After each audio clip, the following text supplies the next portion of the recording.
Emergency landing. The warning klaxon screamed through the cramped research vessel as Dr. Marcus Chen fought to keep his ship from becoming a crater on the surface of Kepler 442c. The small moon's gravity well had caught his damaged craft after. What should have been a routine specimen collection mission went horribly wrong. "Come on, Sarah," he muttered to his ship, named after his sister who had died in the Proxima incident 5 years ago. Just a few more seconds. The surface rushed up to meet him, a barren wasteland of crystalline formations and methane geysers. Marcus braced for impact, knowing his survival depended entirely on his ship's failing structural integrity, holding together for just a little longer. The crash was violent, but not fatal. Marcus awakened to the acrid smell of burning circuits and the steady hiss of a hull breach somewhere in the rear compartments. His head throbbed, and when he touched his forehead, his fingers came away sticky with blood. But he was alive. The emergency lighting cast everything in an eerie red glow as Marcus performed a quick systems check. Life support was functioning on backup power, but the main engines were completely destroyed. The communication array was damaged, but might be repairable. Most concerning of all, his environmental suit had been damaged in the crash, and the moon's atmosphere was toxic to human life. As he worked to assess the damage, Marcus heard something that made his blood freeze. A sound like singing, but not quite human. It was coming from outside his ship. Through the cracked viewport. Marcus saw something that defied his understanding of xenobiology. A figure, impossibly tall and slender, was moving through the methane mists with graceful, flowing motions. The being appeared to be at least 12 feet in height, with luminescent skin that pulsed with soft blue and green patterns. Long, flowing appendages that might have been hair or sensory organs moved around its head like they were underwater. The being approached what Marcus now realized was a second crash site, perhaps 100 meters from his own. Another ship's, sleek and organic-looking, lay crumpled against the cluster of crystal formations. The tall figure was moving urgently around the wreckage, and Marcus could hear what sounded like distress calls. Despite every protocol in the xenobiology handbook telling him to remain hidden and observe, Marcus found himself reaching for his emergency beacon. The being was clearly in trouble, and whatever differences separated their species, the universal language of distress was something he understood. He activated the beacon and was relieved to see the tall figure immediately turn toward his ship. As it approached, Marcus got his first clear look at what he would later learn was an Etherean. Zara Velthari stood nearly twice his height, her bioluminescent skin shifting through patterns of blue, green, and soft gold. Her face was humanoid, but elongated, with large eyes that seemed to contain swirling galaxies. When she spoke, the words came through a translation device attached to what appeared to be jewelry around her neck. "Human," she said, her voice carrying harmonics that seemed to resonate in his chest. "I require assistance. My vessel has suffered critical damage, and I'm experiencing neural instability." Marcus opened his ship's airlock, grateful that the atmospheric processors were still functioning well enough to create a small pocket of breathable air.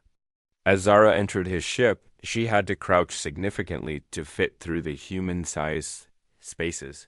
"I'm Dr. Marcus Chen," he said, trying to keep his voice steady. "I'm a xenobiologist. What kind of assistance do you need?" Zara's bioluminescent pattern shifted to what Marcus instinctively recognized as distress. "My species requires regular physical contact to maintain neural stability. I have been isolated for 3 days since my ship's crew was lost in an asteroid field. Without contact, my mind will deteriorate into madness within hours." Marcus felt a chill that had nothing to do with the failing life support. "Physical contact with your own species?" "Not necessarily," Zara replied, and Marcus noticed her hands were trembling slightly. "Any sentient being capable of forming neural connections? But most species find our touch ... uncomfortable. The neural feedback can be overwhelming for minds not adapted to it." Looking at the deteriorating situation, with both their ships damaged and rescue potentially days away, Marcus made a decision that would change everything. What happens if I make contact with you? Zara's large eyes widened in surprise. You would be willing to attempt this? The risks to your mental state are unknown. Humans have never been tested for compatibility with Ethereum neural networks. We're both going to die if we don't work together, Marcus said practically. Your mental deterioration puts us both at risk, and I need your help to repair our communication systems. My ship's technology is damaged, but if your vessel has compatible components, it does, Zara confirmed. But the neural contact required for my stability is not simple touching. It requires sustained physical connection with exposed skin. For humans, this might be inappropriate. Marcus almost laughed, despite their dire situation. We're stranded on a toxic moon with failing life support systems. I think we can set aside cultural taboos for survival. After a moment of consideration, Zara extended one of her long, elegant hands. The initial contact will be intense. You may experience disorientation, shared sensations, or partial memory bleed. Are you prepared for this? Marcus took her hand without hesitation. The moment their skin made contact, the world exploded into sensation. At first, it was overwhelming. Marcus felt as if he was drowning in an ocean of alien thoughts and emotions. He experienced flashes of Zara's memories, soaring through the void between stars, the warm camaraderie of her lost crew members, the growing panic of isolation. But underneath the chaos, he sensed something else: relief, gratitude, and a deep sense of rightness. As if some missing piece had suddenly clicked into place, for Zara, the contact was equally profound. Human minds, she discovered, were remarkably adaptable and resilient. Where other species had found the neural connection painful or frightening, Marcus's consciousness seemed to welcome and stabilize the link. His thoughts were quick and innovative, full of curiosity rather than fear. When they finally separated, both were breathing heavily. Marcus felt oddly energized despite the intense experience, while Zara's bioluminescent patterns had shifted to warm gold and blue, colors that Marcus somehow knew indicated contentment and stability. That was double quotes, Marcus began. Unprecedented, Zara finished. I have never experienced such compatibility with a non-Ethereum mind. Your neural patterns are remarkably adaptable. Over the next several hours, they worked together to combine salvageable components from both ships. The physical contact required for Zara's stability became natural and comfortable.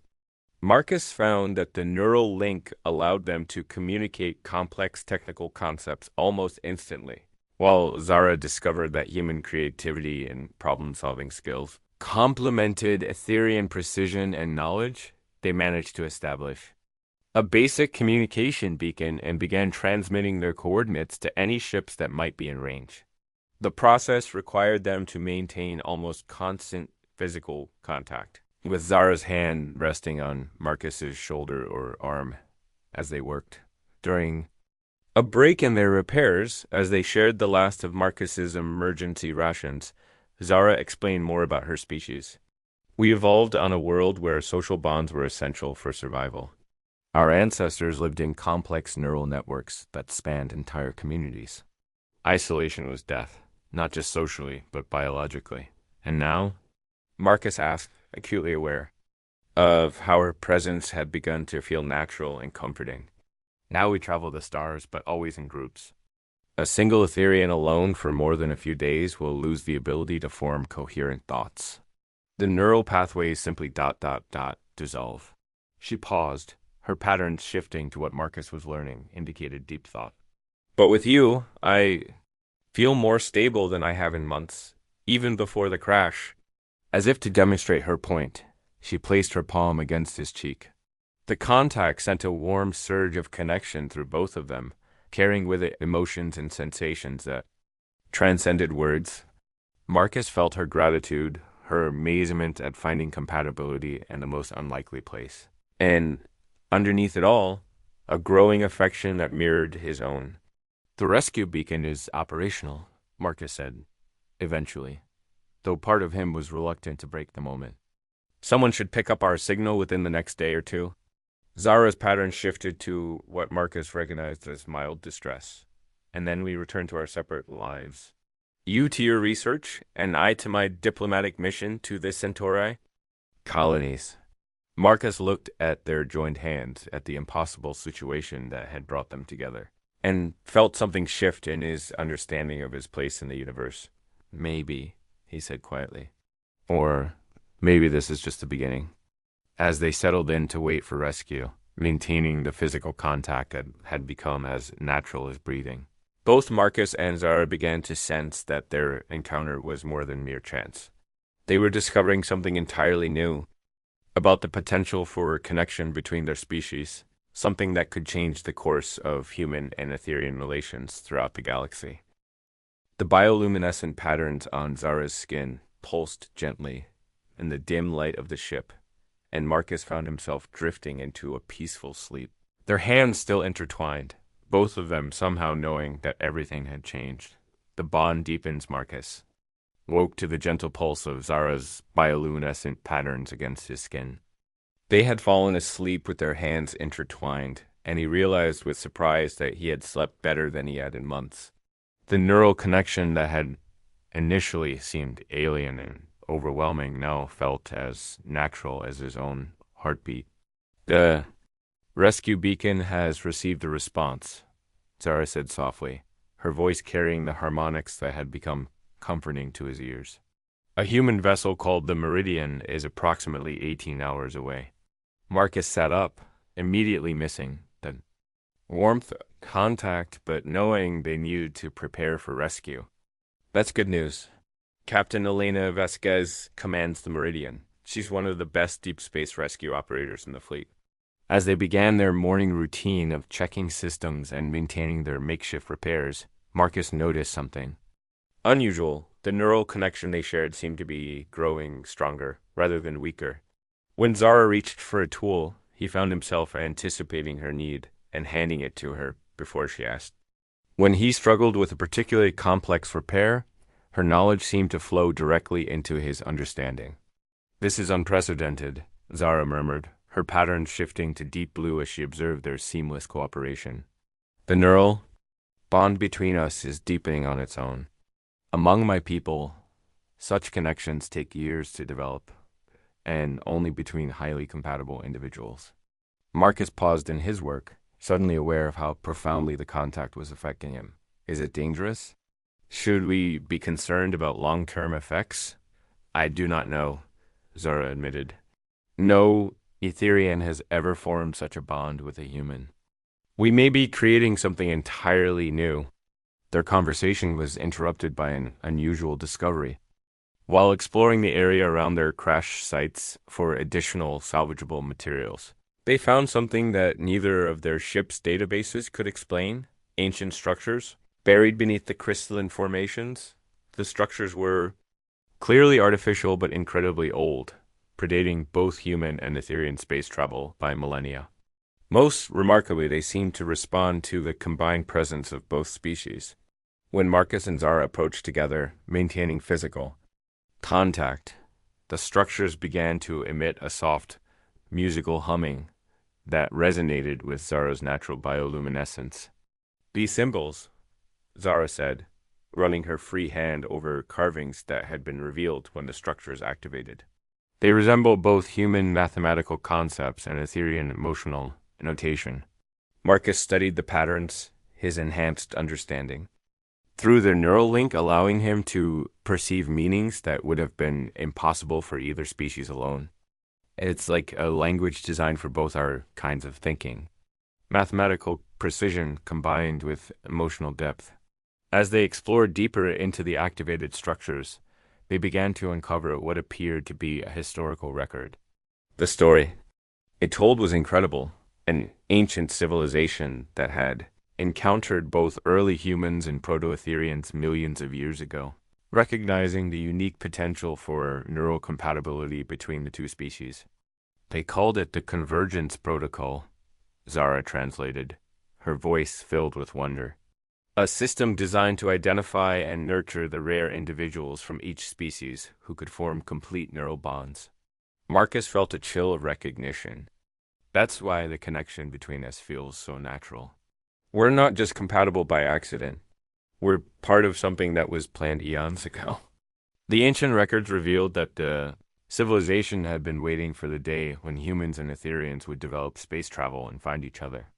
The structures on this moon were one of many scattered throughout the galaxy, designed to activate when the right individuals from both species encountered each other.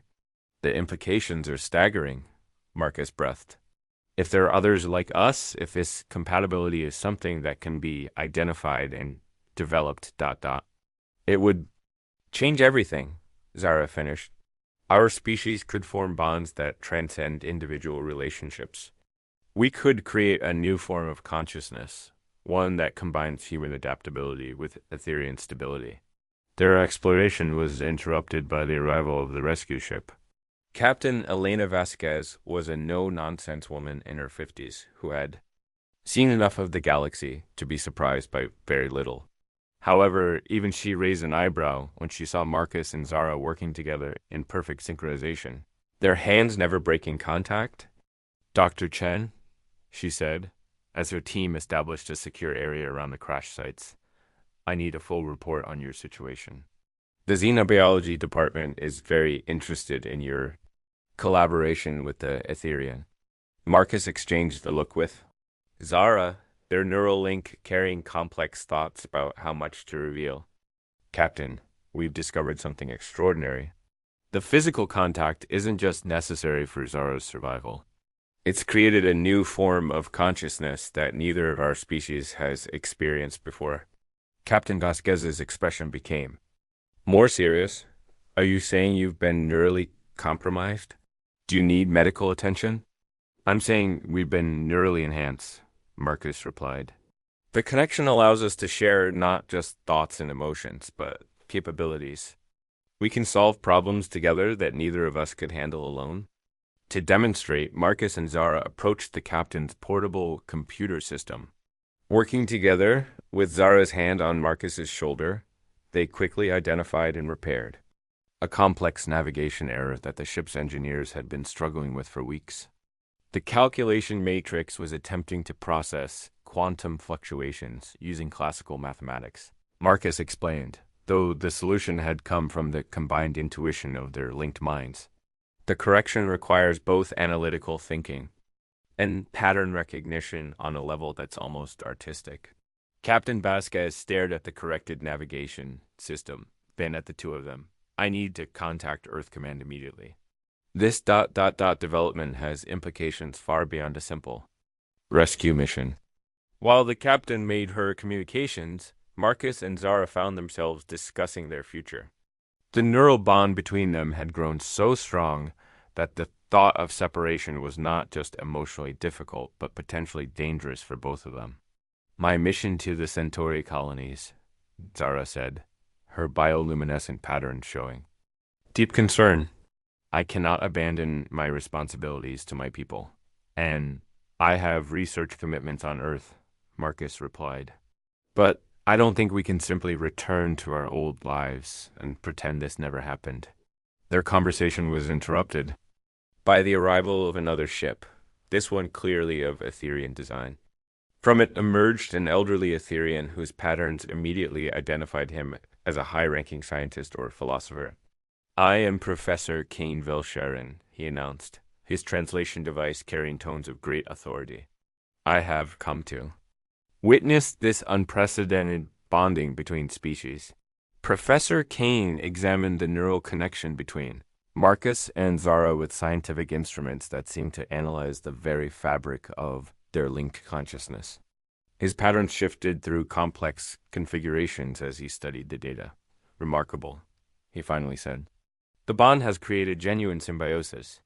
You are no longer two separate minds that sometimes connect. You have become something new, a hybrid. Consciousness that retains the best aspects of both species while transcending the limitations of either." Captain Vasquez returned from her communications with news that would change everything.